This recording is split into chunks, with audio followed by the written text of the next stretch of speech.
Hey y'all, and welcome back to another video of My Creative Life with Kelssweetie, where we read books and we make art. Today we are talking about vampire recommendations, Black vampire recommendations.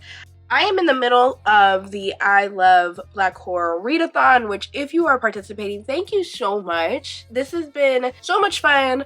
We've already had 2 watch parties, which have been great.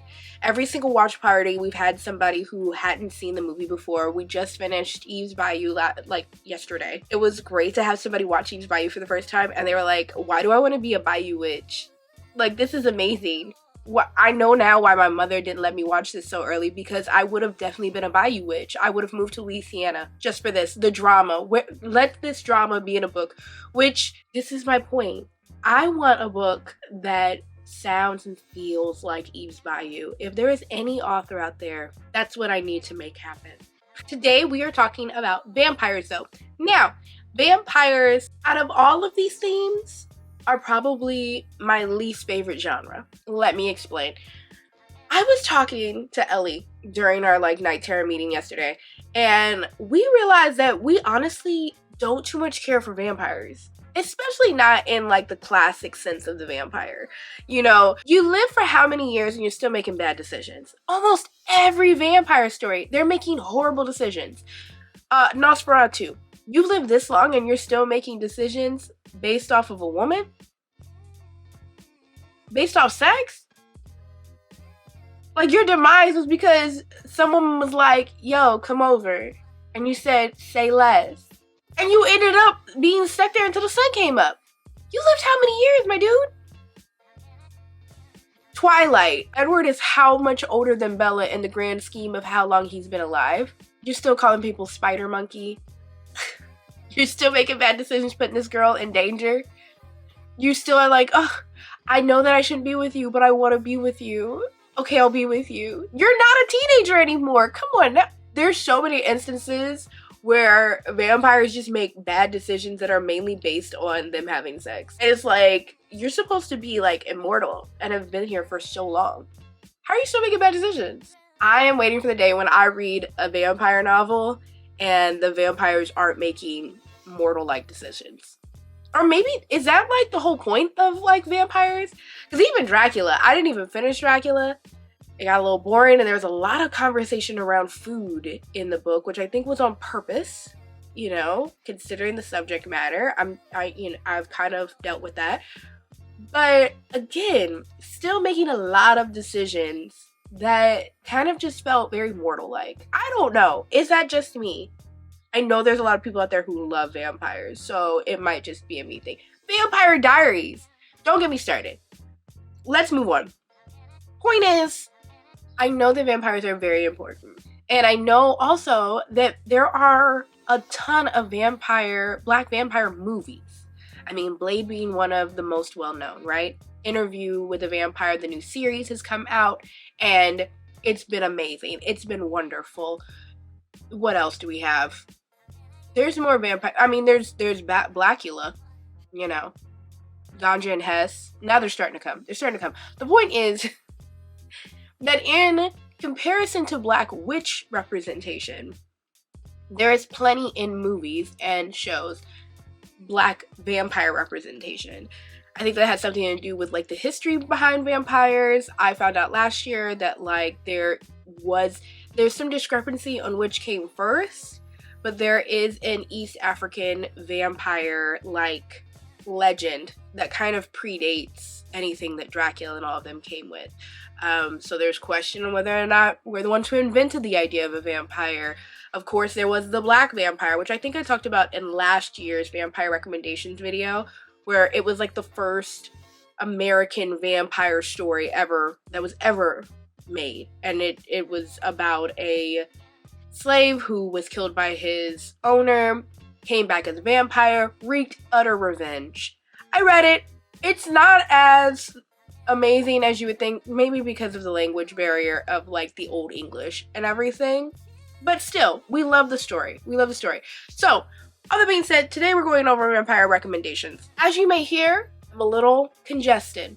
Is it because my wonderful partner is trying this thing where he's airing out our house every day for some reason, and it's a cold winter here in LA, and my body just, it needs the warm. Possibly. It may possibly be that, because I've not gone out. So if I sound a little congested, that's where I'm at. So far, it's just congested. I'm fighting it off, all right? I've got my coffee here just to have something warm for, you know, trying to build out all that congestion. So I'm just gonna kind of let y'all know that beforehand. Regardless, let's get into these book recommendations. As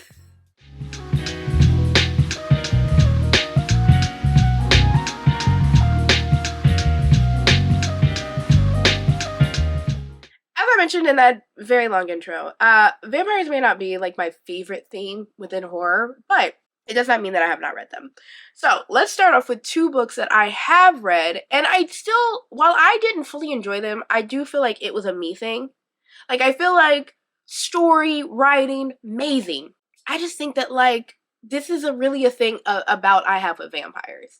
And that's why I still wanted to talk about these, because I still feel like these are amazing novels within their own right. And that if you really do love, like, the vampire thing, I feel like you're still gonna love these books. I know, it's a little bit of a weird recommendation. Again, I'm just trying to make it clear that this is a me issue, not these writers' issue. First off is one that I literally just finished for this year's readathon, and that was Devils Kill Devils by Johnny Compton. This is, so the synopsis for this is very, very short. I'm going to read it, but it's very, very short and really doesn't give much context other than this is about vampires. Serena has been watched over by a guardian angel her entire life. She calls him Angelo and keeps him a secret, but some secrets won't stay hidden. When Angelo murders someone she loves, Serena begins to see what horrors have really been lurking in the shadows surrounding her, and she will have to embrace the evil within if she hopes to make it out alive. Johnny Compton, author of the Bram Stoker Award-nominated The Spite House, takes you on a terrifying race of one woman against the hordes of hell. Really, that synopsis only tells you this is about kind of vampires. That's it. I think that's why I think some people pick this up and they're like, don't know what I'm getting into, but it's about vampires. These are not classic vampires, like puncture wound, sucking blood vampires. I love that actually these are very bite your head off demon vampires. Like hordes, when they say hordes of hell, they mean it. I don't know. These vampires are scary. Like teeth, 9, you can't really see them. By the time you do, it's too late type of vampires. I really, really loved Johnny Compton's idea and like reimagining what the vampire is, or this idea of them being more like demons. Personally, I'm far more attracted to the idea of vampires being like these demon-like creatures. Rather than these, like, Dracula-based vampires, like, with teeth and the sucking and the blah, blah type of thing. Yeah, I don't know why. I think it's just because of the whole, everything I said before about my beef with vampires. But I really loved how he kind of reimagined what the vampire was, and that it really was kind of like this demon from hell sort of situation. Now, the thing is that I feel like, personally, where this kind of left me hanging was there wasn't enough context. Now, Sarita is Afro-Latina, which I loved. I love that she was Black and Mexican. One, that's not like an Afro-Latino that we really see a lot of, and we especially don't see a lot of Afro-Latino representation within horror. So, absolutely love that. I loved some of the representation, even witch-wise. Her best friend is like a baby witch. She's not like really, really into it, which was like kind of nice. You know, she was just much younger, figuring it out and stuff. I think that was also interesting. A lot of the characters in the book were actually very interesting characters and multi-layered, and even Frank, her partner, who ends up getting killed literally in the first 2 pages. It's in the synopsis. It's Frank, her husband, all right? You find that out, like, literally from page 2. It starts out the gate with that, so I'm really not ruining this for anybody.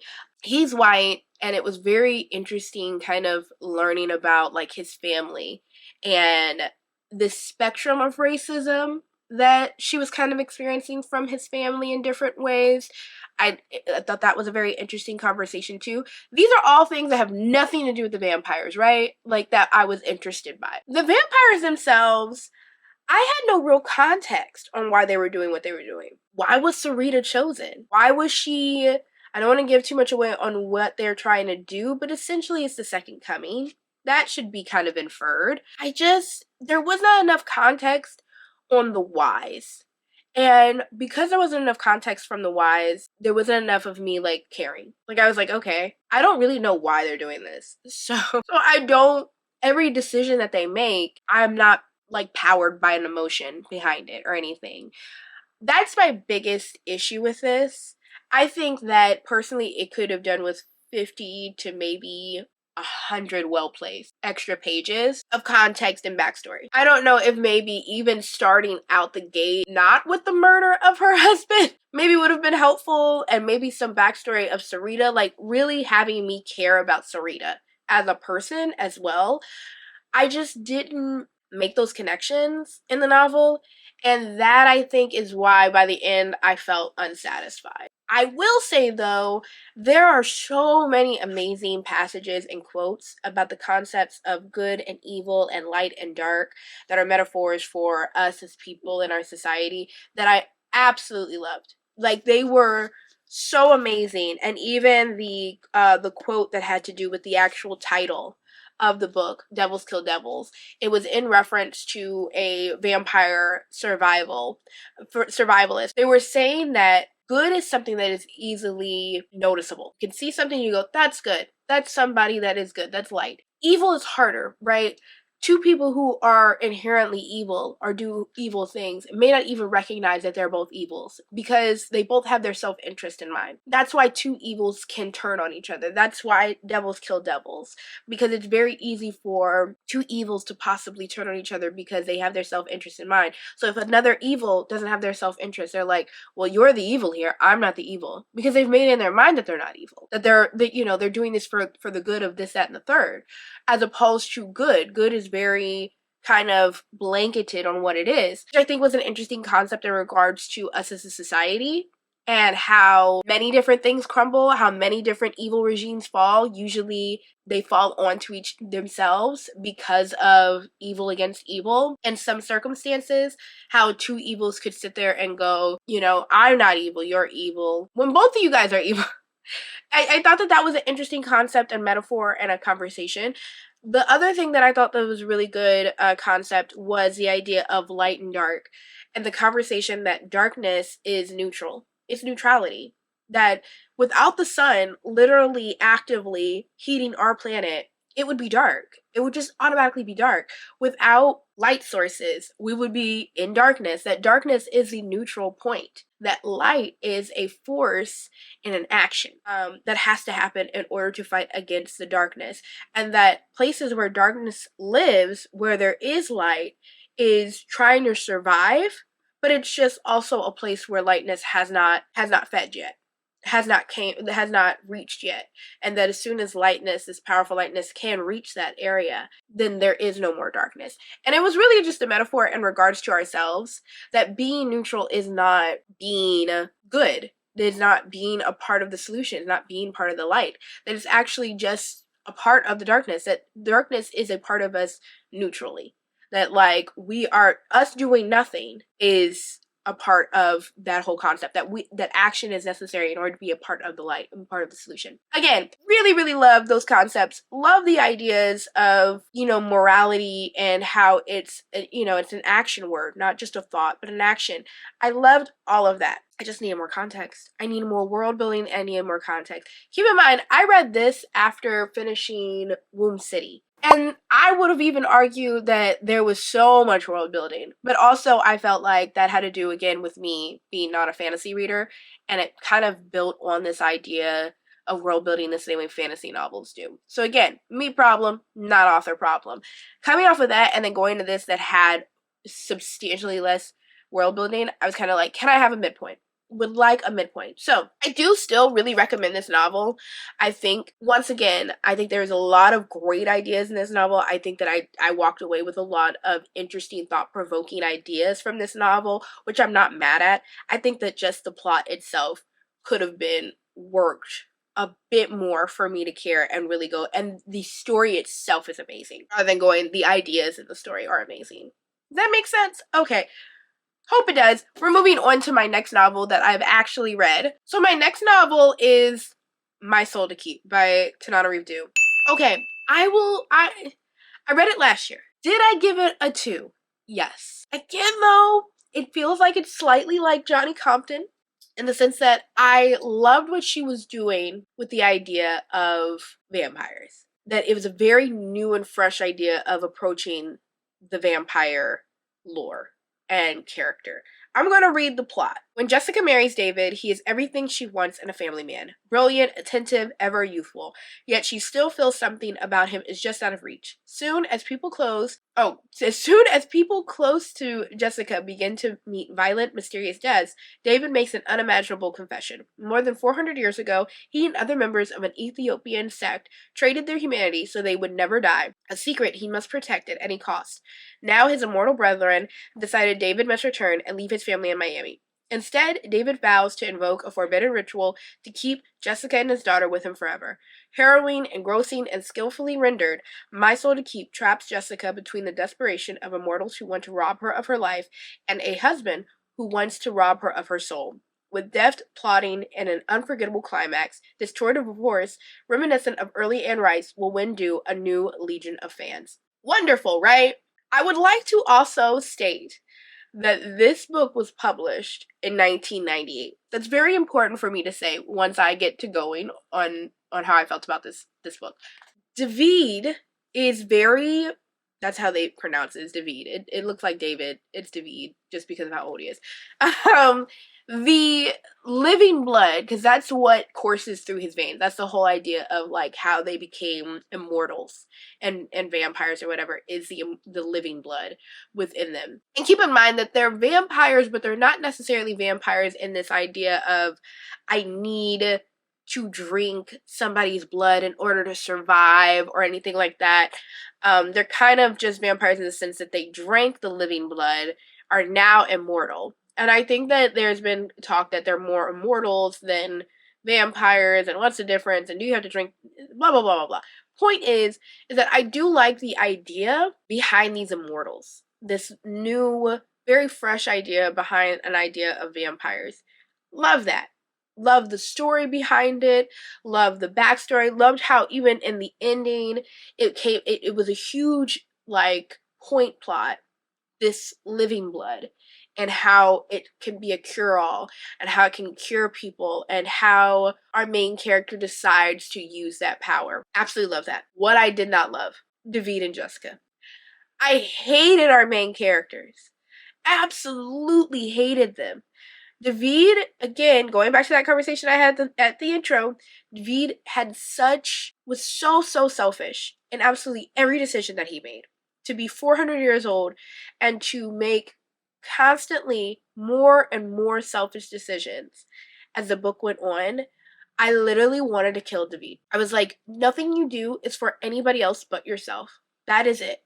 He ends up doing something that, in my opinion, was kind of my last straw, where I was just like, this is literally I don't want to give it away, but what he ends up doing is something that I just feel like, to his child and to Jessica, it felt like, dude, they're gonna hate you for the rest of their lives, so what you're doing right now doesn't even matter. You're the villain. This is a villain activity that you're just doing because they didn't say they wanted this at all.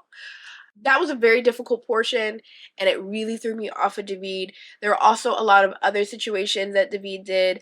I think there's also a lot of conversation about where we were as a community and as a society in the early 2000s, late 90s, in the conversation of heteronormative gender roles. What a wife is supposed to do, what a woman is supposed to do, what a man is allowed to do, how a man is allowed to think, what is considered love.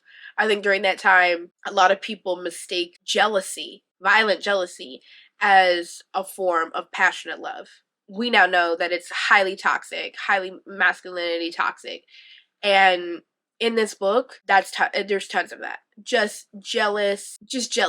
Jealousy that's disguised as passionate love. And it's not. Jessica was a problem. I think I said this in a TikTok when I read it last year for the readathon, and I said, this girl literally had red flags all over the place and said, thank you, red's my favorite color, so don't you worry. Because David constantly did things that were extreme red flags before she even knew about him, the living blood. And she still said, it is what it is. It's fine. Or she, again, mistaken it for a version of his love for her. And the thing is that Jessica didn't have a lot of friends. She had her sister. From what I kind of saw about her sister, I was a huge fan of her sister. She was very much like neo-soul type sister from the late 90s. She was definitely given that, a Soulquarian type of vibe. But I was cool with that. She had cats named Tony and Octavia. That's cute, kind of, but also it's a little on the nose. I'm fine with it though. I liked her very much. Jessica had no friends, and if she did have friends and girlfriends, they would have told her, "Yo, you need to leave David," before she even had her child with him. I'm just gonna say that I think both of them, their characters were grating, because I kept on going, you guys are both making horrible decisions, and y'all have a child in the middle of this, who also was a little annoying, to be honest, because I have also a problem with children in novels who seem to not understand that they're in danger. That, no survival instinct pops up and goes, okay, I need to quit complaining about what's happening right now because I need to understand. I need to look at what's happened in the last 24 hours. Even if I don't understand it, fear should be, a base level emotion. And that wasn't coming up for this child. So the point is that I think my biggest issue with this novel was really the characters and their personalities, rather than the actual plot and world building and the living blood that John Rudu had made. Keep in mind, this is a series. So I still want to recommend it, because I feel like this has a lot to do with my political ideals about gender roles, about heteronormativity, about, men and women in the Black community, and our ideas of what love versus passion versus jealousy versus toxicity really is. A lot of that has to do with me and my beliefs, and the fact that, again, this was released in 1998. It is a time, and when I interviewed Tanaru Du, I kind of poked a little bit of fun in regards to it, and she was like, they're victims of their times. It's a book of its times. Because I think that she also has read that book before, or has been in interviews before, and has gone, yeah, no, David's horrible. Jessica, was not making right decisions. But it was 98. And we, were not there yet. And these conversations of roles and what love is and what toxicity is and everything. So, I do recommend it. I even recommend it from a point of view of if you are in the kind of those books that are full of just drama, just for drama being drama, that I still really recommend it as well, because this is giving that to you.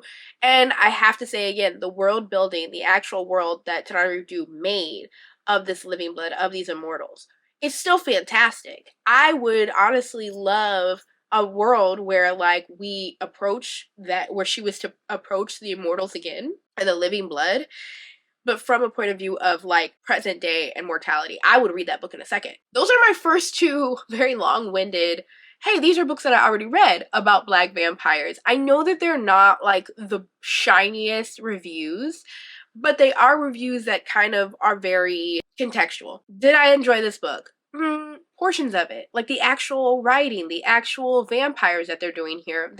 There's a lot of things to appreciate about both of these books. Was I entertained? That's a whole nother conversation. And I still feel like I would recommend them because of the idea that I feel like both of these books were me problems, and why I didn't appreciate them. Not that they weren't good writing or the characters, as far as vampires are concerned, both of them came at it from a different angle.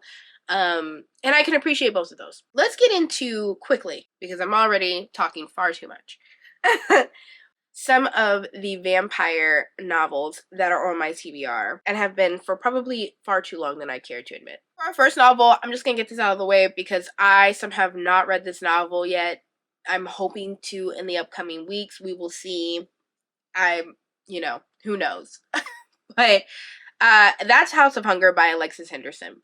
I know that everyone, whenever they go, Black Vampire Story, since like the last 2 years, they're like, read House of Hunger by Alexis Henderson. I'm going to get to it. It's not even that long of a book. I will get to it. But in case you have not heard of it, House of Hunger by Alexis Henderson, I'm going to read the synopsis for you all. Wanted, blood made of exceptional taste, must have a keen proclivity for life's finer pleasures. Girls of weak will not need apply. A young woman is drawn into the upper echelons of a society where blood is power in this dark and enthralling gothic novel from the author of The Year of the Witching. Marion Shaw has been raised in the slums where want and deprivation is all she knows. Despite longing to leave the city and its miseries, she has no real hope of escape until the day she spots a peculiar listing in the newspaper seeking a blood maid. Though she knows little about the far north, where wealthy nobles live in luxury and drink the blood of those in their service, Marion applies to the position.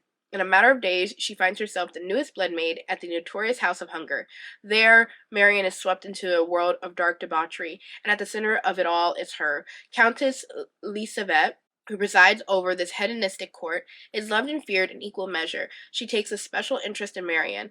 Lisavette is magnetic, and Marion is eager to please her new mistress. But when her fellow bloodmaids begin to go missing in the night, Marion is thrust into a vicious game of cat and mouse. She'll need to learn the rules of her new home, and fast, or its halls will soon become her grave. Still sounds amazing.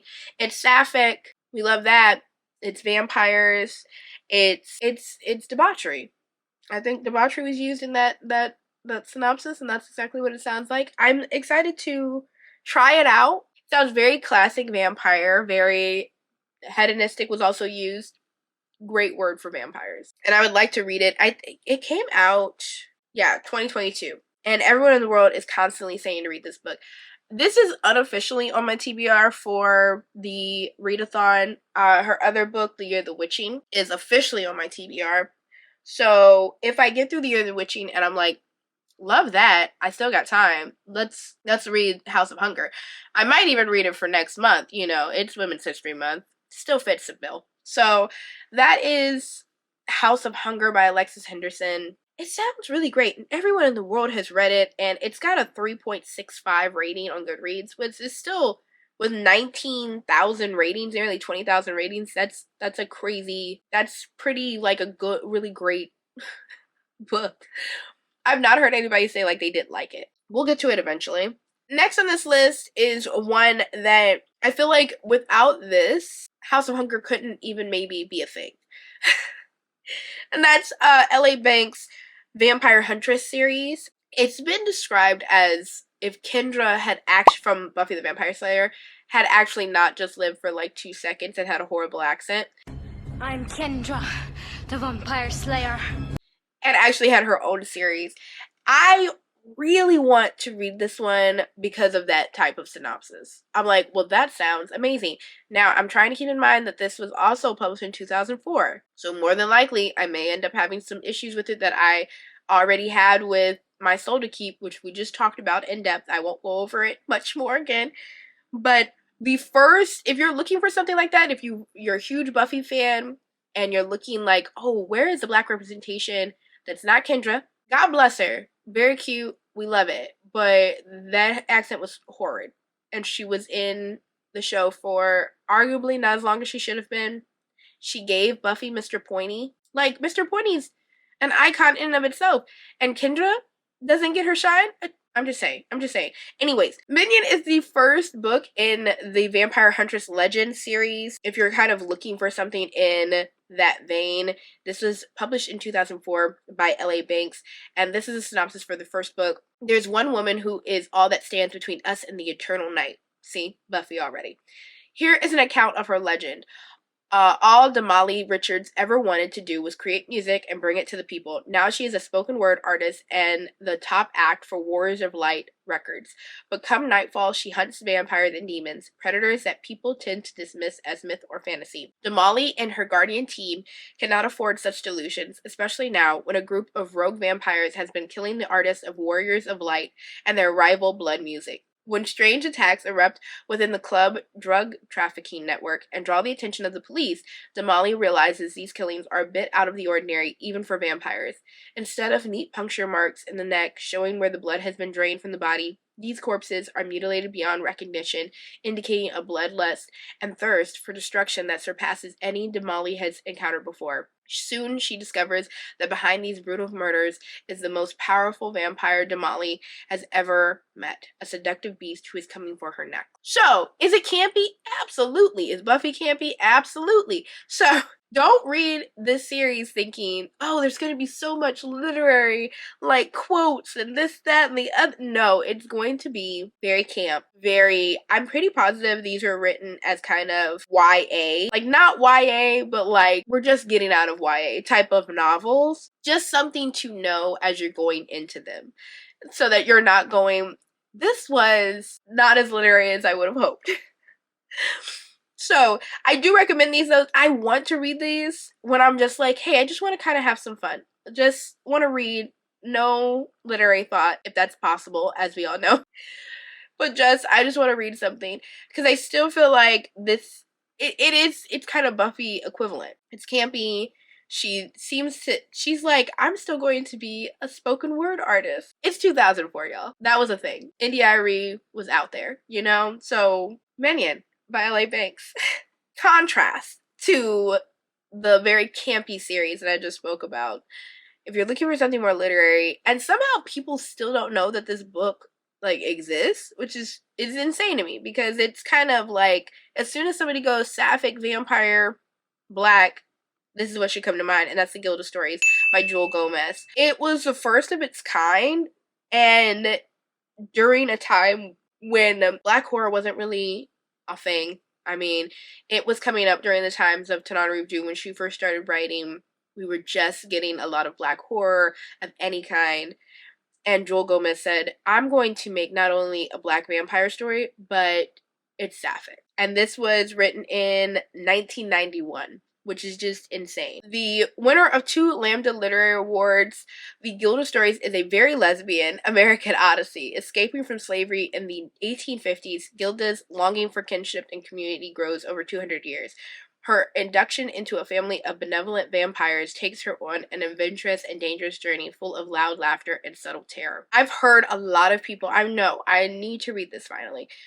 I'm pretty positive, I'm not certain if there's an audiobook on it, or else I probably would have read it already, but I know so many people who have read it who have just been like, this is now one of my favorite books, especially if they're like really into sapphic stories. They're like the way that it's talked about, it's so caring, especially for the time that this was written in 1991. It's so precious, it's so caring, and it feels modern in the way that it's talked about, and I just really want to read this. I have not gotten around to it. I know that is my fault. I'm actually sitting here and I'm wondering if there's an audiobook or if I've just been avoiding it somehow because I've been forgetting that it even exists. I would have to read it physically. There was no audiobook for it. So that explains why I've not read it yet. I plan on getting the actual novel and hoping to read it. I would love to get a first edition of it because I just feel like I'm going to end up loving it. But if you're looking for sapphic, if you're looking for black vampires, if you're looking for something a bit more precious, I think last week I had mentioned horror for those horror readers with a softer heart. When I described The Women Could Fly, then I would recommend The Guild of Stories to you. If you're not looking for something that, sentimental, then I would recommend The Dark Quarter by Brandon Massey. Again, Brandon Massey is one of the top. I think that he doesn't get talked about enough, unfortunately. Of course, we talk about the Tananarive of the world and everything. We talk about the Victor LaValles. Brandon Massey was coming up and writing books at the same time Victor LaValle started writing. Actually, before Victor, he paved the way for Victor LaValle. And I think that, as more and more black horror conversations come up, he's starting to a little bit get some of his just due. But he wrote Dark Corner, which is a much more fast-paced vampire novel. This was also published in 2005. It was something about the 2000s and vampires. People just love vampires. I mean, Blade was released during that time. So, People were loving vampires during the 2000s. So here's the synopsis. From Brandon Massey, award-winning author of Thunderland, comes a terrifying new novel about a town besieged by evil and the one man who is determined to fight the darkness. When renowned author Richard Hunter dies in a boating accident, his son David travels to Mason's Corner, Mississippi, to find out more about the father he never really knew. At first, Mason's Corner seems friendly and unassuming, the perfect small town. But after a newcomer comes into the old and supposedly haunted mansion on the hill, everything changes. People begin to disappear. Dogs viciously attack. And soon David discovers that the terror consuming this place has its roots in his own family tree.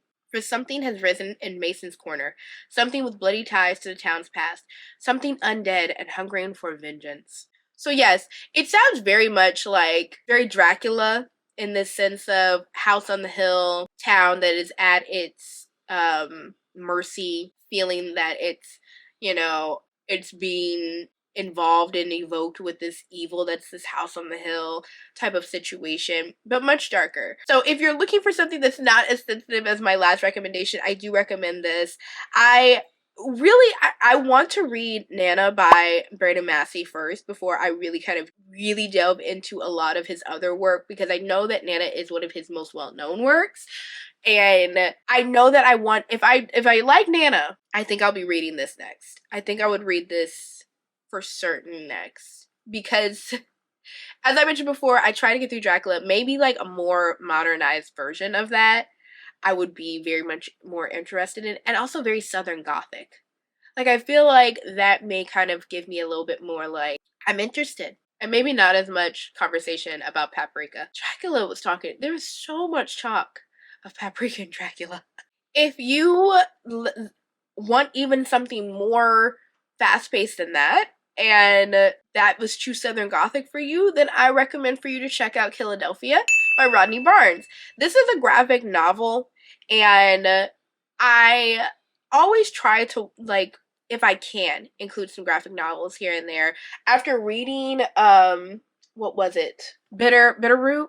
Is that what it was called? Yeah, Bitterroot. People need to take graphic novels much more seriously in the literary space, okay? These are, if the story is great, it shouldn't matter that there's pictures. It actually should be a bit of an upside, Philadelphia is one of those. This is, has the same team that drew for the Spawn series, which you are unaware of what Spawn is. Again, that actually fits the whole mold. Go read Spawn, the comic book series. If you're into more graphic novels and everything, Spawn was a black character. He's kind of like this demon type of from hell sort of situation. I've not read them yet, but the movies are great. Philadelphia, Volume 1, Sins of the Father. There are 6 books in this series, but again, like I said, these are graphic novels, so if you're looking for something shorter, something more fast-paced, then I do recommend this, featuring the show-stopping talents of Spawn series artist Jason Sean Alexander and the writer behind such hit shows as Wu-Tang and American Saga,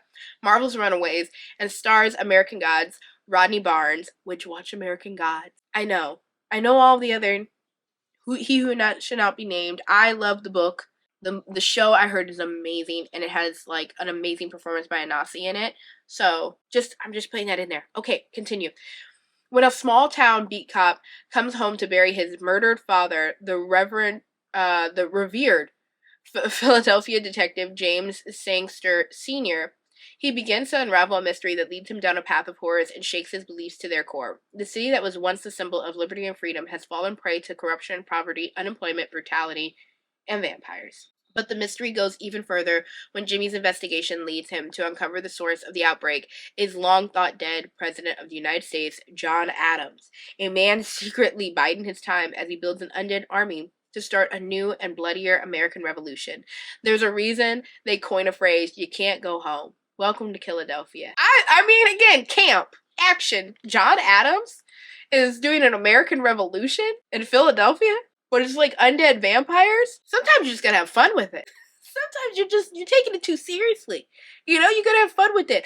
I want to find this actually because during one part of the year I read nothing but graphic novels, and I really feel like this is going to be on my TBR list for this year because it's been far too. I've known about this for some years now, and I follow Rodney Barnes on Instagram. He's amazing. If you are really into Black horror and being a Black nerd and everything, I cannot recommend you to go follow him enough because he's just amazing. He talks about all of these amazing things. He's been a part of such amazing franchises, and I really, really want to read this, but I think that I'm going to end up reading it when I have that moment where I'm just reading nothing but graphic novels for an entire month, because it's really been too long, and I need something really campy, and that's camp. And that is my list of Black vampire book horror recommendations. I know it started, I think the first two start off a little rough. Highly still recommend you to read them though.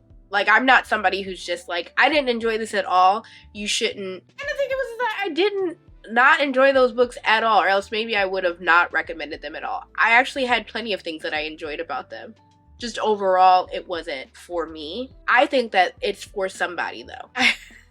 So I still really wanted to recommend those two books because I feel like there's still something very much there for other people. I don't feel like they were just kind of like cut dry. I don't feel like these were good books. That's me personally. The other ones that I also recommended have been on my TBR. I'm disappointed to say they've been on my TBR, but again, I think that's just because I'm not running to go read vampire novels for some reason. It's something that I've realized about myself this year, which is why I'm talking about it so much. Because I'm like, why have I not sat here and read more of these books? And I'm realizing it's because I'm just not running to those stories because of my experiences with those stories. So, but going through these, I definitely need to read. I mean, House of Hunger will probably, I have it on Libby. So it's possible that it'll get read this month. Not making any promises. It's a 10-hour read because it's kind of short. So I don't know. It's possible that I may like completely blow through it within a week. I think that this last week was a little bit slow for me, trying to fight off like whatever this cold. And I think this upcoming week, hopefully, as I kind of try and flush all this out of me, I'm getting my brain back and I can blow through these books again. And I think that's what was really slowing me down. I was kind of like, I just kind of want vibes, not I'm paying attention to much. So House of Hunger, I feel like it's a possibility. The Guild of Stories, it being a physical read, I think is the only reason I've not read that book. And there's a great possibility that come June, I may finally go, you know what, I need to get that book. So we're going to look into that. And then Philadelphia. Again, once I get into a graphic novel, one of my graphic novel reading months, I could definitely see myself pulling that up. Because I feel like it's been I've taken too much time to not read it. I hope you enjoyed the book recommendations for today. I know that some of these are some classics that, like, if you've been looking in the Black vampire genre, that you've probably come across these. But I did want to mention them because I still feel like there's so many people who have not read enough Black horror as far as vampires are concerned, and I wanted to mention them.